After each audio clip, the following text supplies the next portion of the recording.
Amém. Amém? Muito bem, queridos. Nós vamos abrir a palavra em Mateus, capítulo 11. Mateus 11, 12. Hoje é a quinta semana que nós estamos abordando a respeito de salvação e reino.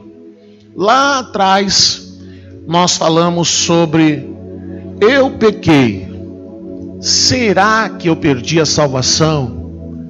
E nós vimos lá naquela ocasião que a salvação ela é eterna. Que uma vez que somos salvos, nunca mais saímos das mãos de Cristo, nunca mais saímos das mãos de Deus. Nós acabamos de cantar aqui, se eu cair, não há problema, porque eu recaio na graça, eu recaio no seu amor. Eu nunca vou fugir das mãos do Senhor, eu nunca vou sair das mãos do Senhor, eu nunca vou sair da sua graça, da sua presença. Eu posso sair de um grupo, sair de uma denominação, eu posso mudar de denominação, eu posso mudar do lugar onde eu vou congregar, mas da presença do Senhor eu não saio. E a minha salvação eu não perco. Hoje no nosso tema nós vamos estreitar um pouco mais. Hoje nós vamos estreitar um pouco mais o tema e pretendemos encerrar essa sequência. Porque hoje nós vamos falar como nós conquistamos o reino. Amém? Como nós conquistamos o reino. Então vamos começar aqui, Mateus 11, 12. Desde os dias de João Batista até agora, o reino dos céus é tomado por esforço, e os que se esforçam se apoderam dele. Desde os dias de João Batista até agora, o reino dos céus é tomado por esforço, e os que se esforçam se apoderam dele. Antes de nós falarmos a respeito de como nós conquistamos o reino, de como nós ganhamos o reino, como nós entramos no reino, pelas palavras de Jesus, nós precisamos entender a diferença, o que é condenação. A palavra diz em Romanos 8:1, o que é condenação? Vamos entender o que é amor, vamos entender o que é justiça. Romanos 8:1 nos diz assim, Romanos 8:1 e 2. Agora, pois, já nenhuma condenação há para os que estão em Cristo Jesus, porque a lei do Espírito da vida em Cristo Jesus te livrou da lei do pecado e da morte. Depois Colossenses 2:14. Eu vou ler essas três referências e aí vamos fazer um comentário que não vai ser muito demorado, porque a palavra ela já está respondendo ali as nossas questões. Colossenses 2:14, ele diz o seguinte: tendo cancelado o escrito de dívida que era contra nós e que constava de ordenanças, o qual nos era prejudicial, removeu-o inteiramente, encravando-o na cruz. Por fim, João 19:30,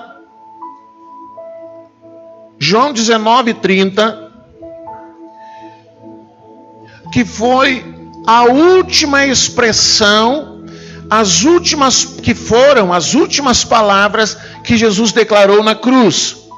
Quando, pois, Jesus tomou o vinagre, disse: está consumado. E inclinando a cabeça, rendeu o espírito. Então a palavra de Deus, ela nos diz que todo homem que recebeu a herança adâmica da condenação, a herança adâmica de estar condenado a viver eternamente longe de Deus, este homem estava condenado. Este homem estava condenado a não se aproximar de Deus, porque o pecado gera uma separação entre nós e Deus. Então o que Cristo fez? A palavra diz que quando nós chegamos em Cristo, já não há mais nenhuma condenação. O que Cristo fez? Colossenses 2,14 diz, o que Cristo fez? Todo escrito de dívida, todo escrito de condenação, todo escrito de pecado que havia contra nós e que nos era prejudicial, Jesus cancelou na cruz. Ele rasgou esse escrito de dívida. Paulo usa o recurso de uma lei romana para explicar o que é a graça de Deus. Todo condenado, todo homem que era condenado por algum crime, então o magistrado, o juiz, ele escrevia lá, tal crime, não sei o que, condenado. E ele era condenado talvez a 2 anos, 10 anos, 15 anos, 20 anos. E quando ele completava a sua condenação, ele era trazido de volta ao magistrado, e o magistrado riscava todo aquele escrito, tudo aquilo que condenava aquele homem, ele riscava onde estava escrito o nome dele e a sua condenação, e ele escrevia ali naquele lugar, ele escrevia o seguinte dizer, tetelestai, ou seja, está pago, está consumado, não há mais dívida. Foi isso que Jesus fez por nós. Quando nós recebemos a Cristo, toda a nossa condenação, tudo que nos condenava foi riscado, e ele então escreveu lá em cima o que ele declarou em João 19:30, está consumado. Ou seja, não há mais nenhuma condenação. Amém? Você entende isso? Não há mais nenhuma condenação. Por isso que em Romanos 8, o apóstolo Paulo diz, portanto, nenhuma condenação há para os que estão em Cristo Jesus. Mas hoje nós vamos falar não de uma condenação, mas vamos falar de justiça. Nós vamos falar a respeito da justiça de Cristo, da forma como Cristo vai julgar a sua igreja, da forma como Cristo vai julgar a sua igreja. A palavra de Deus, ela diz, os teólogos separaram os tempos de toda a existência do homem em dispensações. As dispensações são a forma como Deus julga o homem dentro de um período de tempo. Desde que Jesus morreu, a palavra diz que os estudiosos dizem que iniciou-se uma nova dispensação, que é a dispensação da graça. Então nós estamos vivendo na dispensação da graça. Nós estamos vivendo no tempo da graça. Outros dizem que é a dispensação da igreja. Nesse tempo, o que Deus ele libera para o homem nada mais é do que o seu amor, a sua misericórdia, a sua graça. Essa é a dispensação da graça.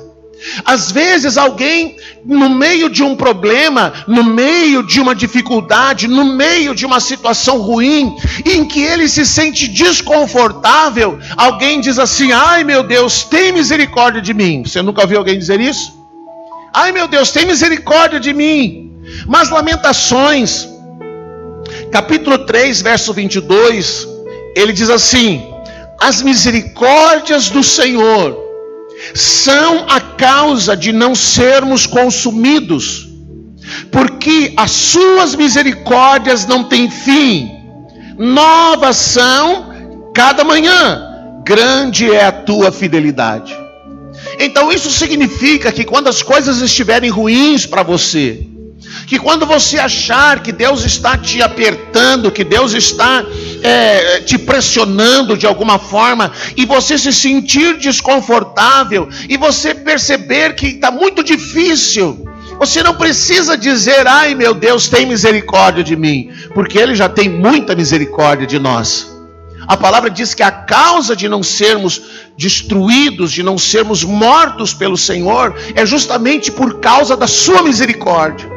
Deus, nesse tempo, nessa era, nessa dispensação, Ele tem liberado a sua misericórdia. Ele tem sido misericordioso. Talvez você conheça pessoas no meio do povo de Deus, ou mesmo fora do povo de Deus, que você diga assim: mas eu não sei como é que esse camarada está vivo ainda. Eu não sei como essa pessoa ainda está viva, porque faz isso, faz aquilo, faz aquele outro. Porque esse é o tempo da misericórdia de Deus. Esse é o tempo em que Deus está usando de misericórdia. Esse é o tempo em que Deus está usando da sua graça. Esse é o tempo em que todos os homens podem se chegar a Deus, e todos os homens podem ter os seus pecados perdoados, e todos os homens podem ser salvos. Porque a palavra diz que Jesus morreu por todos, mas nem todos são salvos. Jesus morreu por todos, mas só são salvos os que creem. Aos que crerem, Ele deu a graça de serem chamados filhos de Deus. Esse é o tempo dele usar da sua misericórdia. Esse é o tempo dele olhar para você e ele usar de misericórdia quando você peca, quando você falha. E você imagina, por exemplo, se ele usasse do mesmo rigor da igreja primitiva. Vocês lembram de Safira e Ananias? Que eles foram lá e eles quiseram aplicar um migué em Pedro.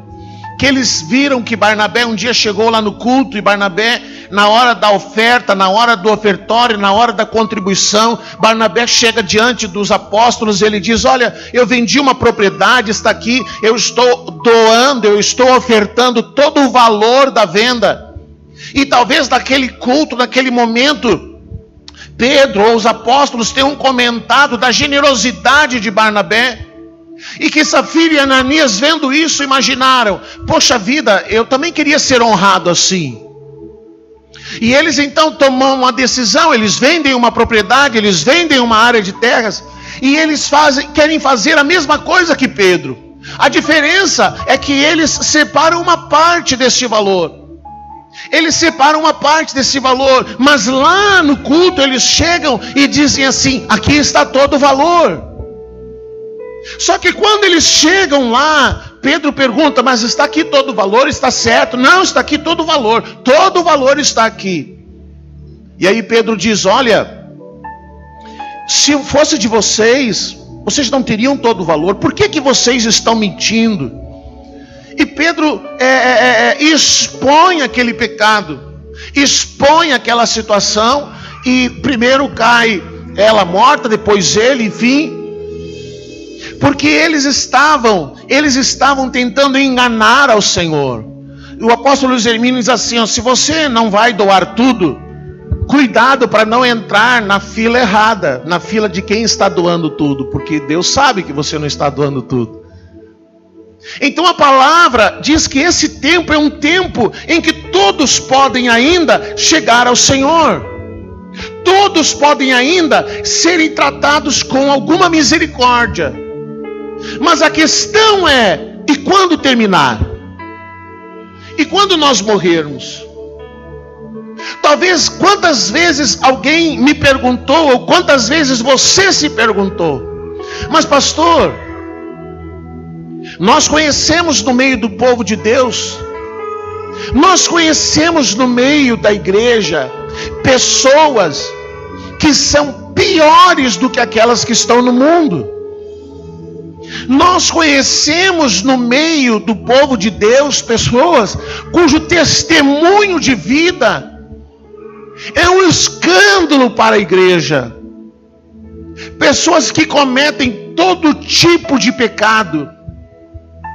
Às vezes naquela rua só tem aquela família de crente, mas é a pior família da rua. É o que mais bate da mulher, é o que mais cria confusão com os vizinhos, é o que mais cria problema com a vizinhança inteira, é o que incomoda todo mundo. A vizinhança sabe que o cara bate na mulher, que a mulher bate nele, que os filhos são torturados, são arrebentados. É o pior testemunho. E aí as pessoas dizem: eu não vou para Cristo se é para viver que nem esses aí. Mas quantas vezes isso acontece?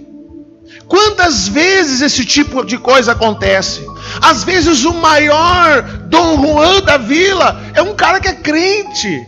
Às vezes o mais mal pagador é um cara que é crente. Às vezes o pior funcionário da empresa é o crente. Às vezes a pior pessoa que você conhece é justo alguém que se diz cristão.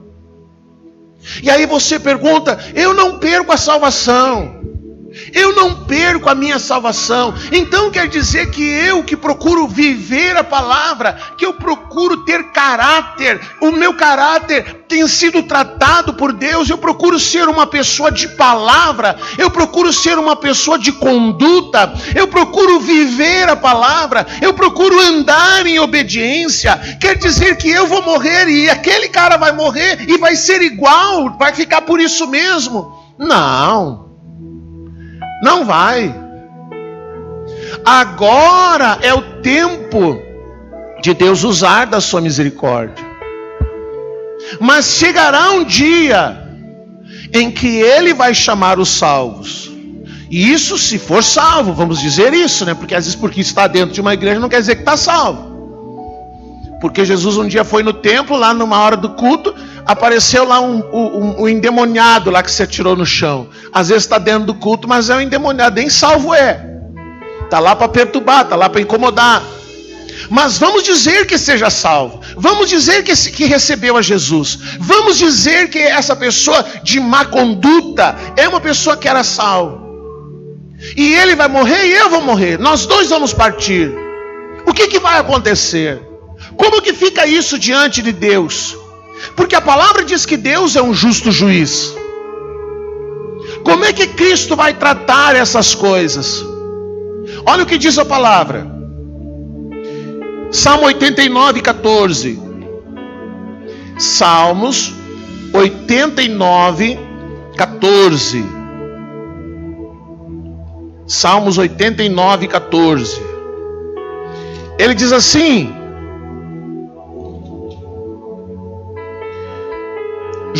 justiça e juízo são as bases do teu trono, graça e verdade te precedem. As bases do trono de Deus são justiça e juízo. Primeiro, quando nós quisermos que o Senhor traga justiça num lugar, numa cidade, primeiro nós temos que praticar a justiça.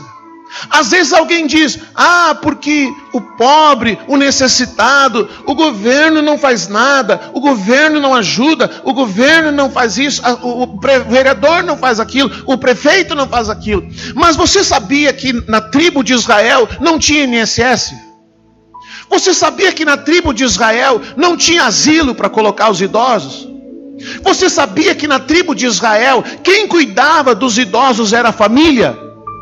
Você sabia que na tribo de Israel ninguém se aposentava, um tinha a responsabilidade de cuidar do outro? Não, na tribo de Israel cada um cuidava do outro. E quando não havia família, uma outra família tomava a responsabilidade de cuidar daquela pessoa. Então, se eu quero que haja justiça, que haja um governo de justiça, eu tenho que praticar justiça. Como assim eu tenho que praticar justiça? Então eu vou alimentar, então eu vou socorrer, eu vou estender a mão, eu vou ajudar, para que a minha prática de justiça manifeste a justiça de Deus. E muitas vezes a minha prática de justiça vai chegar no outro não como justiça, mas como um juízo, porque podendo fazer o bem não faz.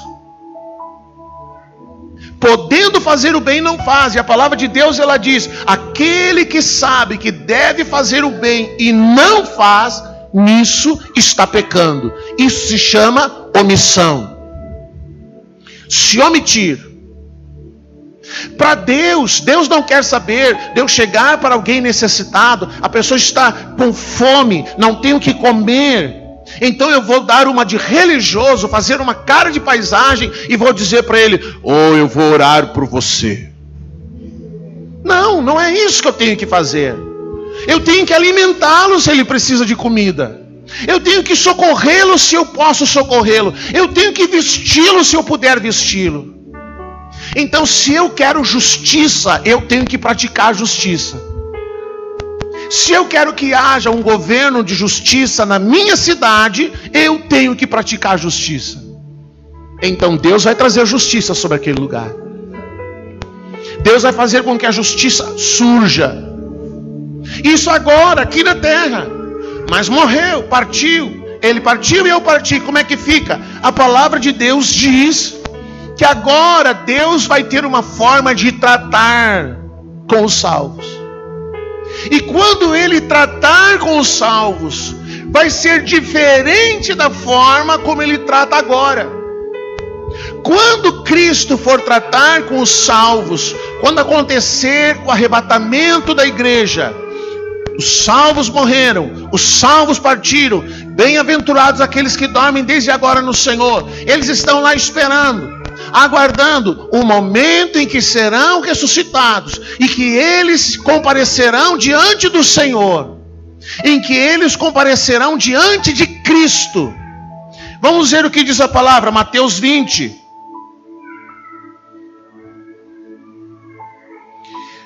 Todos vão comparecer diante do Senhor. Mateus 20, 21. Mateus 20, 21 ao 23. Um pedido.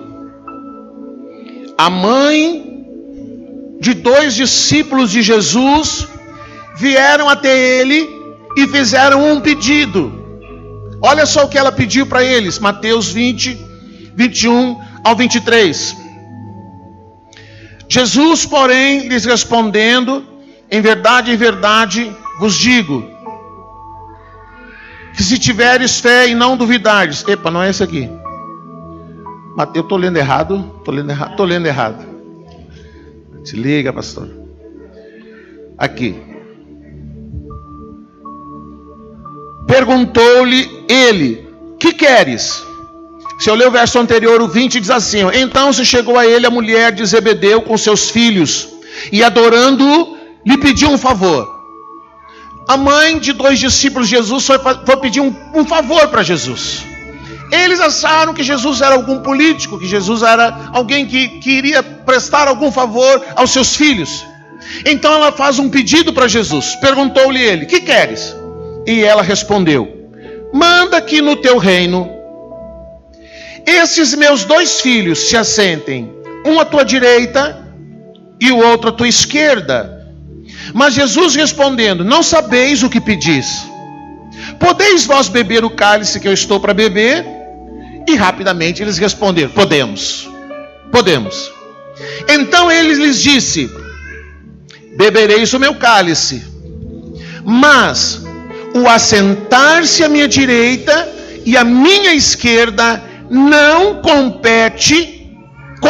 me compete concedê-lo, porém para aqueles a quem está preparado por meu Pai. Eu não posso dar isso. Ela disse, quando o Senhor estiver no seu reino, então o Senhor deixa um filho meu sentar à sua direita, outro sentar à sua esquerda. Ele disse assim, olha, a salvação eu estou dando. Todo mundo é salvo de graça, ninguém paga para ser salvo. Não existe nada que um homem possa fazer para ser salvo. Não existe nada que um homem possa fazer para garantir a sua salvação. Mas o reino é diferente. Jesus disse, eu não posso dar. O reino precisa ser conquistado. O que diz ali naquela versão? Eu não posso dar, porque o meu Pai já preparou esses lugares e é Ele quem os dará, a quem Ele quiser. Quem vai receber alguma coisa no reino, não vai receber porque lhe foi dado, mas porque foi conquistado. João disse, o reino de Deus, ele é conquistado por esforço.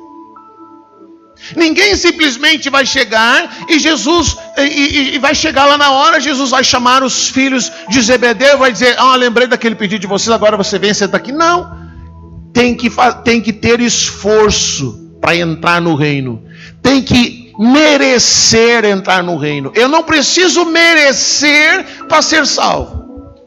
Às vezes alguém diz assim: aquele homem lá merece ser salvo, aquele lá merece, é gente boa e tal. Não, merecer ninguém merece, mas Ele nos dá de graça. Ele nos dá de graça a salvação. Nós somos salvos pela graça, não por merecimento. Nada que possamos fazer vai nos tornar capazes de merecer a salvação. Cristo já pagou o preço. Agora, entrar no reino, sim, entrar no reino é por mérito. Como assim entrar no reino? Semana passada nós falamos, quando Jesus, o reino dos céus, ele representa agora o reino estabelecido na igreja, e ele representa o tempo literal em que Cristo irá governar na terra por 1000 anos. Esse é o reino dos céus, em que Cristo vai literalmente governar na terra como homem, com o governo teocrático, e ele vai escolher salvos para governar com ele. Pessoas vão governar com ele. Quem vai governar com ele? Aquele má conduta que eu acabei de dizer? Não. Então você imagina se chegasse lá na glória, chegasse lá no tribunal de Cristo, aquela pessoa que sempre deu um mau testemunho de vida de Cristo, aí Cristo chamasse ele e dissesse lá: tu vai governar sobre tantas cidades. Aí a gente se rasga lá: não, Senhor, assim não pode, isso não pode. Por que não pode? Porque Cristo é um justo juiz. Cristo é um justo juiz. E Ele não vai esquecer. Ele não vai esquecer de como vai praticar a sua justiça. Então Ele disse para ela: olha, eu não posso dar para que os seus filhos se sentem à minha direita e à minha esquerda. Eles têm que merecer isso. Você quer ver um outro texto que Jesus fala sobre entrar no reino? Lucas 23. Lucas 23, verso 42. Lucas 23, 42 e 43. E acrescentou Jesus: lembra-te de mim quando vieres no teu reino. Jesus lhe respondeu: em verdade te digo que hoje estarás comigo, aonde? No reino? Aonde? No paraíso. O homem perguntou para Jesus: eu quero entrar no teu reino. E aí Jesus disse para ele: você está salvo. Por que ele respondeu para o homem: você está salvo? E por que ele não disse que ele não entraria no reino? Porque para entrar no reino, e nós vamos ver ali, a palavra de Deus diz que algo Deus vai procurar em nós, as nossas obras. Que obras, que frutos dignos de arrependimento este homem teria? Nenhum. Foi salvo, glória a Deus, foi salvo. Mas entrar no reino é uma questão de maturidade espiritual. De maturidade espiritual. É uma questão de obras. Nós não somos salvos pelas obras, mas fomos salvos para as obras. Nós vamos chegando lá. Se você perdeu as outras 4 pregações, é difícil de talvez você entender, mas vai devagar, vai com a graça, que vai dar certo. Então existe uma ideia de que quando uma pessoa morre, ela imediatamente amadurece espiritualmente. Então, vamos falar desse cidadão má conduta, não tem nome, mas talvez você pode até dar um nome para ele, você conheça alguém assim. Ele morreu, ele nunca foi edificado em Cristo, ele sempre deu um péssimo testemunho, ele sempre foi uma péssima pessoa, ele nunca deu um testemunho de conversão, embora tenha sido salvo. Ele não vai morrer, daí fechou os olhos aqui, abre os olhos na eternidade, pronto, agora virou um expert na graça de Deus e amadureceu, agora ele entendeu tudo. Não, se ele morreu aqui espiritualmente como uma criança, como um infantil, Como alguém que não entendia as coisas de Deus, ele não vai entender só porque morreu. A morte não vai produzir isso nele. Você consegue entender isso? Então, se a pessoa aqui na terra, em vida, ele era uma pessoa que era uma criança espiritual, o fato de ter morrido não o torna agora uma pessoa amadurecida em Cristo. A morte não causa esse acelerar esse amadurecimento espiritual. A morte não causa isso. Se ele morreu uma criança espiritualmente, ele vai entrar na eternidade como uma criança, espiritualmente falando, infantil. E nós vamos ver o que Paulo fala sobre isso. Então a morte não muda isso. A morte não vai mudar isso. A morte não tem o poder de nos aperfeiçoar. Ela não faz isso. Mas Cristo vai fazer. Então, quando esse homem diz para Jesus: lembra-te de mim quando entrar no teu reino, Jesus respondeu para ele sobre salvação, porque ele morreu. Vamos imaginar, esse homem viveu uma vida toda de pecado, ele recebeu a Cristo e morreu. Que amadurecimento espiritual há? Nenhum. Então Jesus disse: você vai estar comigo no paraíso, ou seja, você está salvo. Agora, entrar no reino é outra conversa. Entrar no reino é outra questão. Entrar no reino é outro nível. Entrar no reino é outra situação, diferente do que ser salvo. Apocalipse 14, verso 13. Apocalipse 14, verso 13. Apocalipse 14, verso 13.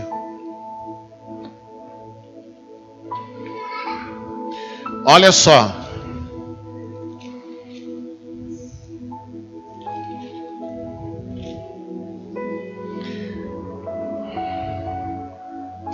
Então ouvi uma voz do céu dizendo: escreve, bem-aventurados os mortos que desde agora morrem no Senhor.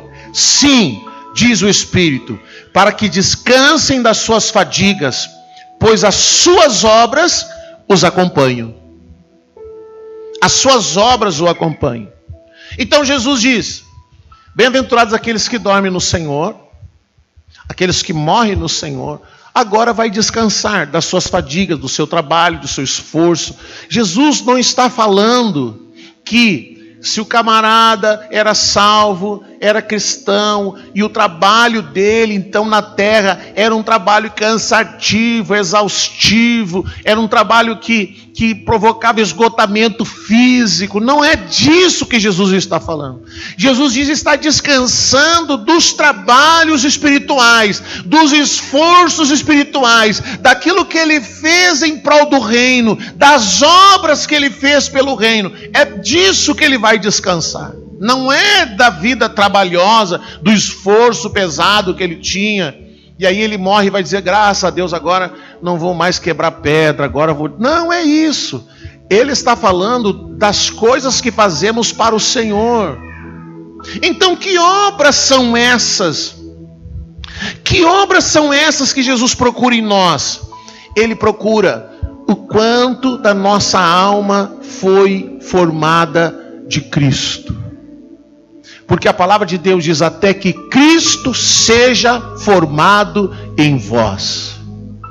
O que Cristo vai procurar em nós quando nós nos apresentarmos diante dele? Não é se nós construímos este lugar, não é se eu fiz isso ou fiz aquele outro, mas o quanto de Cristo foi formado na minha vida, o quanto de Cristo há em mim, o quanto de Cristo há na minha alma, o quanto eu neguei a mim mesmo, o quanto eu renunciei a mim mesmo, o quanto eu carreguei a cruz. Essas são as obras.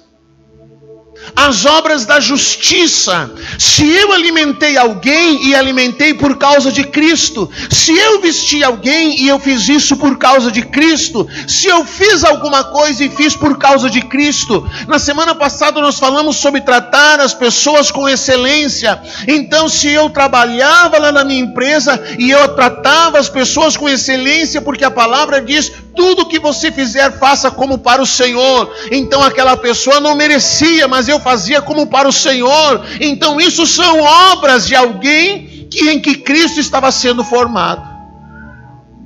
Essas são as obras. As suas obras o acompanharão. Porque quando nós chegarmos diante de Cristo, querido, Cristo não vai julgar, Cristo não vai trazer para a mesa do julgamento os pecados que nós cometemos antes de sermos salvos. Isso não importa, isso já foi apagado, isso não existe mais.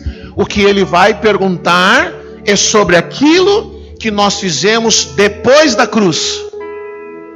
Depois que fomos salvos, depois que ele entrou em nossa vida, depois que ele começou a construir em nós o seu edifício, que materiais foram usados? Você lembra? O ouro, a pedra preciosa, a prata, a madeira, o feno, a palha. São essas obras. Filipenses 1:6. Filipenses 1:6. Se o Senhor, Ele está construindo algo em nós, se o Senhor está construindo algo em nós, se Ele começou uma obra em nós, se Ele começou algo em nossa vida, Ele vai concluir. Filipenses 1:6 diz: estou plenamente certo de que aquele que começou a boa obra em vós há de completá-la até o dia de Cristo Jesus. Então você recebeu a Cristo, você foi salvo, amém? Então Cristo começou uma boa obra na sua vida. Você lembra? Nós somos o edifício, o fundamento é Cristo, e aí depois somos edificados em Cristo.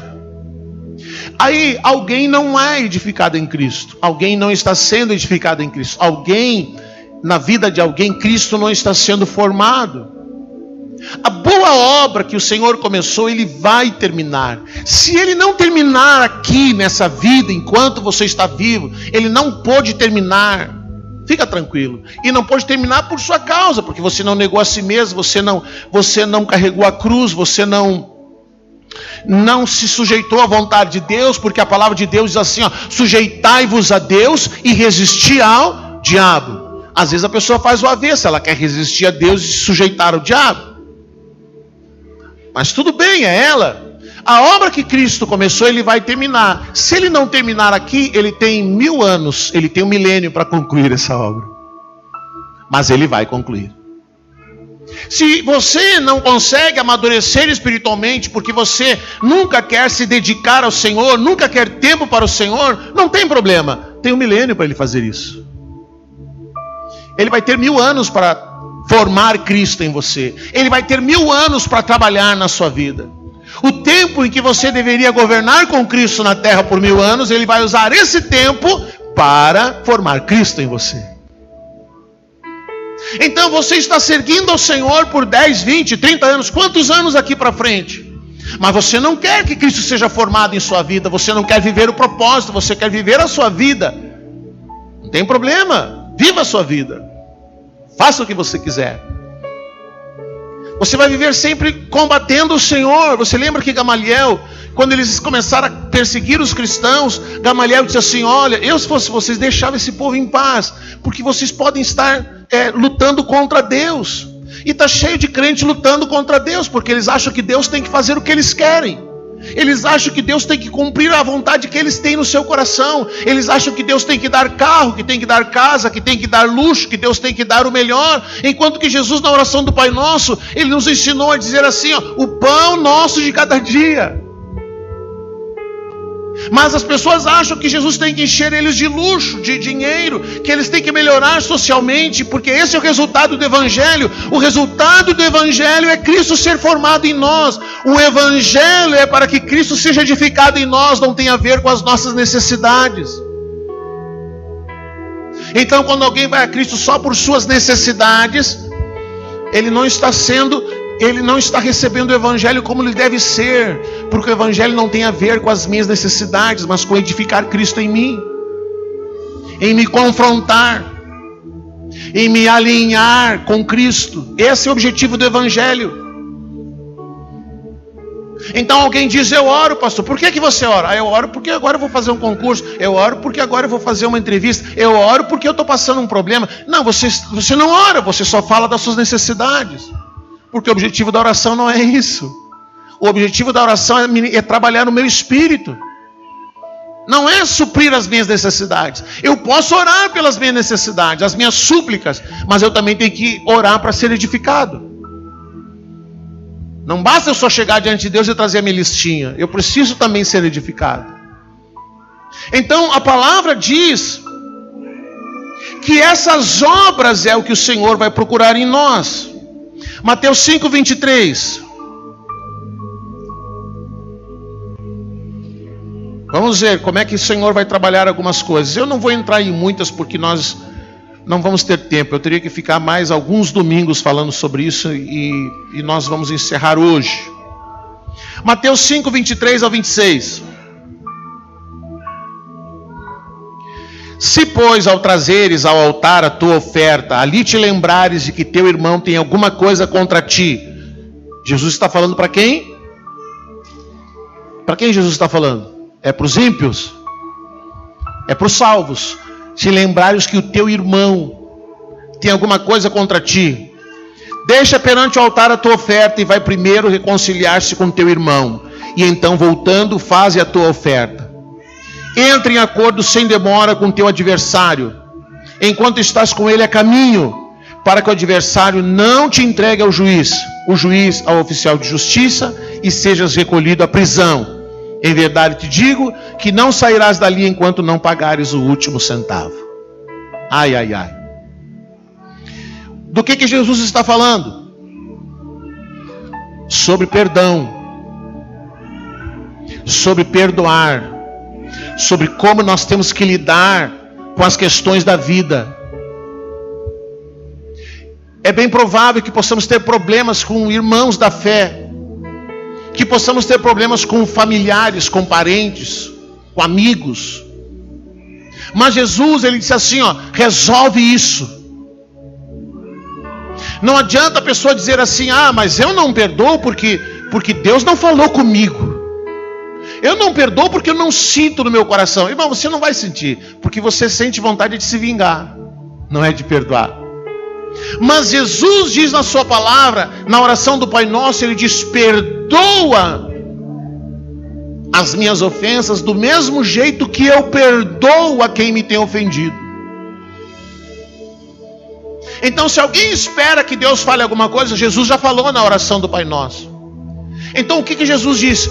Se você tem um problema com alguém e essa pessoa ainda está viva, enquanto vocês estão a caminho, e essa pessoa está viva, chama essa pessoa, resolve essa questão, perdoa ela. Mas ela, perdoa ela, resolve isso. Não espera, morreu, não sei o quê. Porque a palavra de Deus é assim, vai ser entregue ao juiz, o juiz vai entregar ao oficial de justiça, e aí você vai sofrer a disciplina do Senhor até que isso se resolva. Jesus está dizendo assim: você quer ser cabeça dura e torrão? Seja, mas saiba a consequência disso. Às vezes fica anos sem falar com uma pessoa. Aí fica anos sem falar com um parente. Fica anos sem falar com uma pessoa. Porque um dia me falou uma coisa. Porque um dia me magoou. Porque um dia... vai crescer. Perdoa de uma vez. Libera perdão. Libera essa pessoa. Porque eu lembro que a pastora pregou esses dias. Não perdoar é você tomar veneno pensando que o outro vai morrer. Porque quem sofre é você, não é o outro. O outro nem sabe que você está azedo. O outro nem sabe que você está carregando mágoa e ressentimento. Faça um favor para si mesmo, perdoe. Não espere que Deus te discipline porque você não soube perdoar. Porque Jesus vai fazer justiça. Você já pensou? Chega lá na glória, aí entra você, entra o outro, era o azedo aqui na terra. Daí Jesus, agora vocês vão governar junto. Isso não existe. Ó, você vai para a ala norte, você vai para a ala sul, porque você não pode se ver, né? Vocês são... Não existe isso. Não existe isso. Então Jesus vai ter que trabalhar isso. Não entra para o reino, então você tem 1000 anos para resolver isso. Você lembra que a palavra diz: vou entregar para os verdugos para que resolva a situação. Não é fácil, não.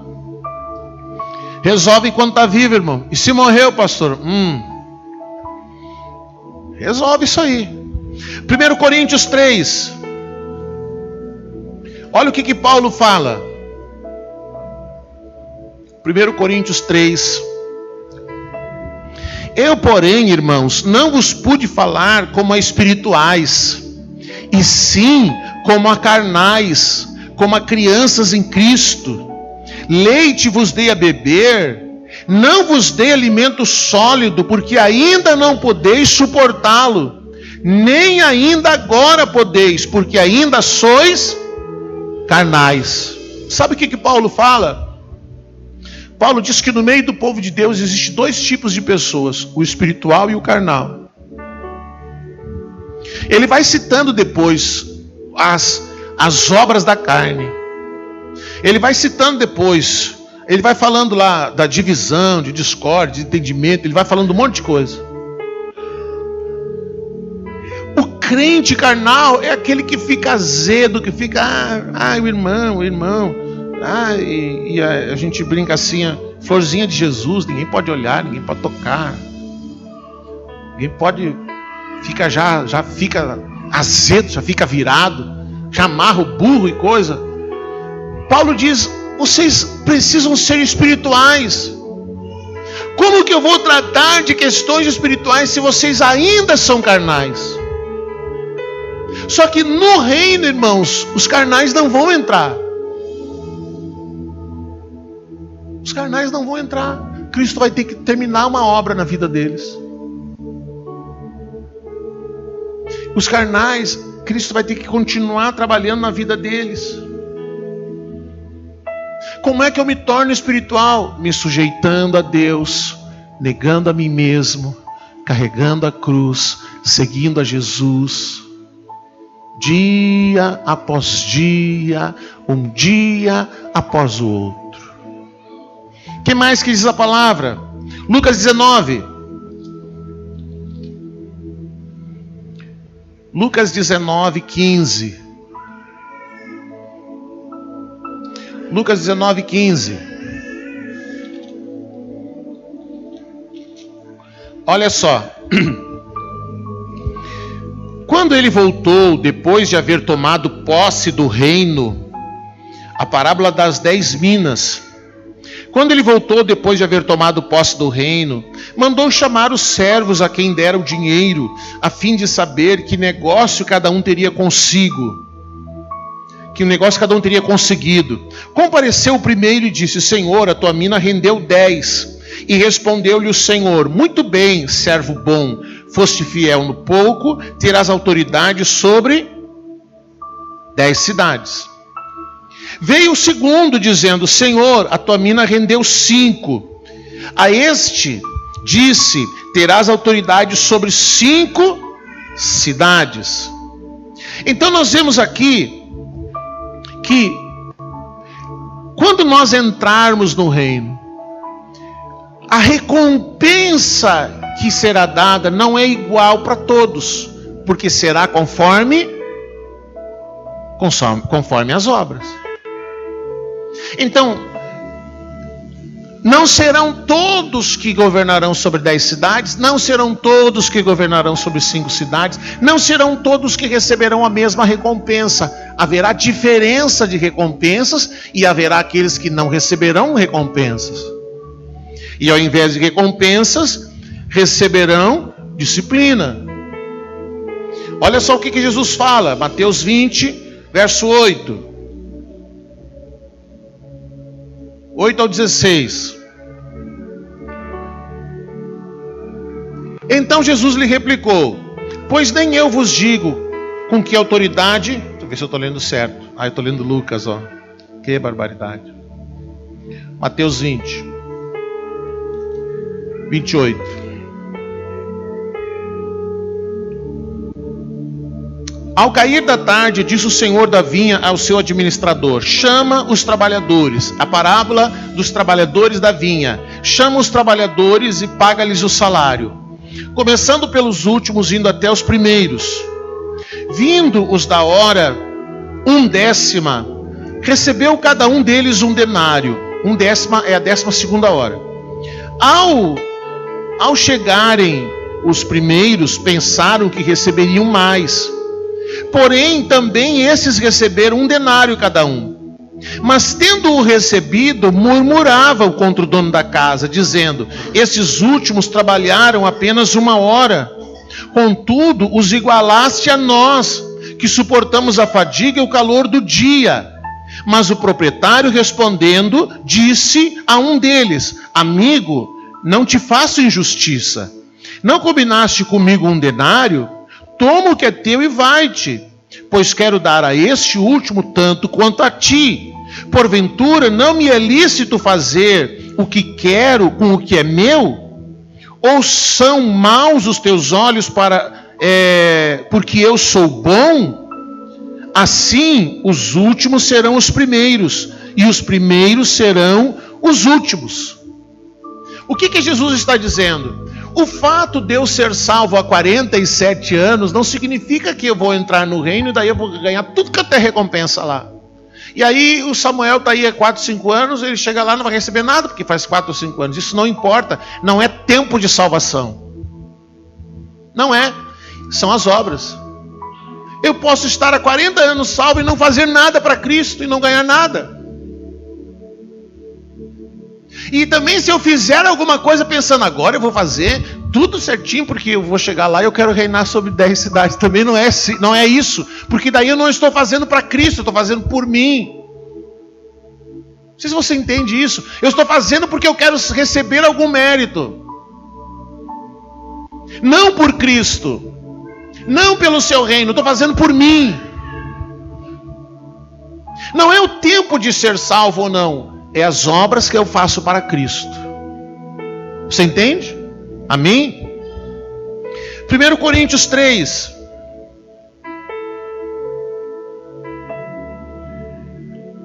Tem só esse mais uma referência. E aí vamos encerrar.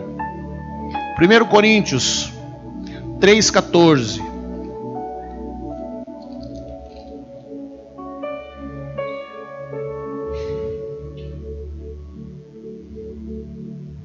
Se permanecer a obra de alguém que sobre o fundamento edificou, esse receberá galardão. E se a obra de alguém se queimar, sofrerá ele dano. Mas esse mesmo será salvo, todavia, como que através do fogo. Então o que Jesus diz? Se a obra que alguém edificou foi edificada em Cristo, ela não foi consumida, vai receber recompensa. Se foi consumida porque ele não foi edificado em Cristo, então ele vai sofrer dano, ou seja, ele não ganha recompensa. E além de não receber recompensa, ele vai receber disciplina. Eu vou falar só de uma disciplina para encerrar. Lucas 12. Lucas 12. Lucas 12, 47. Olha o que Jesus fala.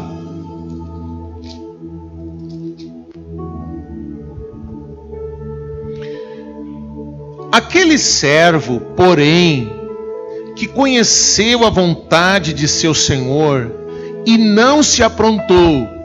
Conheceu a vontade do seu senhor e não se aprontou. Nem fez segundo a sua vontade. Acabei de dizer, eu sei o que eu tenho que fazer, mas eu não faço. Eu não quero saber desse negócio de Bíblia, eu não quero saber desse negócio que tem que perdoar, eu não quero saber desse negócio que tem que ser humilde, eu quero mesmo ser orgulhoso, eu quero mesmo fazer as coisas do meu jeito, da minha cabeça. Ninguém tem nada a ver com isso, a vida é minha, eu faço o que eu quero. Então Jesus está respondendo essa pergunta. Aquele servo, porém, que conheceu a vontade do Senhor e não se aprontou, não fez segundo a sua vontade, será punido com o quê? Muitos açoites. Conheceu, recebeu a palavra, recebeu a orientação, foi edificado em Cristo, mas não quis. Amém. Aí tem a segunda parte. Aquele, porém, que não soube a vontade do seu Senhor, não soube, nunca ninguém ensinou para ele, nunca ninguém orientou para ele, nunca ninguém disse, é assim, é desse jeito, é daquele jeito. Nunca o cara, aquele da televisão, disse para ele que ele tinha que negar a si mesmo. O cara só queria saber do dízimo dele, da oferta, do dinheiro que ele mandava. Nunca disse para ele que ele tinha que carregar a cruz, nunca disse para ele que ele tinha que negar a si mesmo, nunca disse para ele que ele tinha que perdoar, nunca ensinou para ele a respeito de Cristo. Ele nunca conheceu a vontade do Senhor. Aquele, porém, que não soube a vontade do seu Senhor e fez coisas dignas de reprovação, levará poucos açoites. Aquele a quem muito foi dado, muito lhe será exigido, e a quem muito se confia, muito mais lhe pedirão. Deus é justo ou não é? Agora eu sei o que vai acontecer com aquele cara. E é o que pode acontecer com a gente também. Mas o que Cristo vai ver, querido? O que vai ser trazido nesse tribunal de Cristo? É o que não foi resolvido. Então quer dizer que eu tenho que fazer assim. Mas eu não fiz até agora. O que eu faço agora? O que Jesus diz? O que eu tenho que fazer agora? Qual é a solução para mim? Arrependei-vos. Arrependei-vos, porque é chegado o reino dos céus. Eu entendi então que eu preciso viver uma vida de santidade, que é a santidade que vai gerar as obras de Cristo. Eu preciso perdoar, arrependimento é isso, é você reconhecer que pecou, buscar o perdão de Deus e passar a viver um novo modo de vida. Então, se o meu modo de vida era me vingar, eu vou parar com isso. Cada vez que alguém me ofender, eu vou lá tirar satisfação. Não, eu não vou. Jesus disse, se alguém bater na tua face, dá outra. Cada vez que alguém me ofender, eu vou. Não, você não vai fazer nada. Porque você precisa entender o seguinte, porque a palavra diz, eu estou morto em Cristo. A irmã Terezinha, vou chamar de irmã, sepultou o irmão dela, Newton. E se alguém falar alguma coisa dele, seja ruim ou seja boa, não causa efeito nele. Ele já partiu. Ele não vai, cada vez que alguém falar alguma coisa dele, ele vai levantar da sepultura e vai lá na casa daquela pessoa. Por que você falou isso? Não, querido, morto não se defende.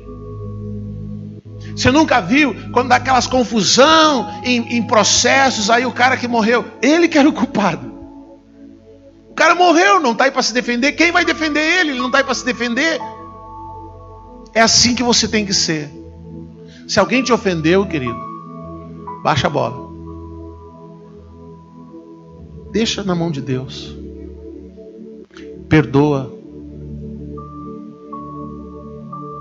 Toda vez que eu lidei com pessoas que falaram isso, aquilo, aquele outro, falaram tanta coisa, mas tanta coisa, e cada vez que eu queria me defender, piorava a situação. Até um dia que Deus disse assim, você não tem que se defender. Fica quieto. Deixa falar.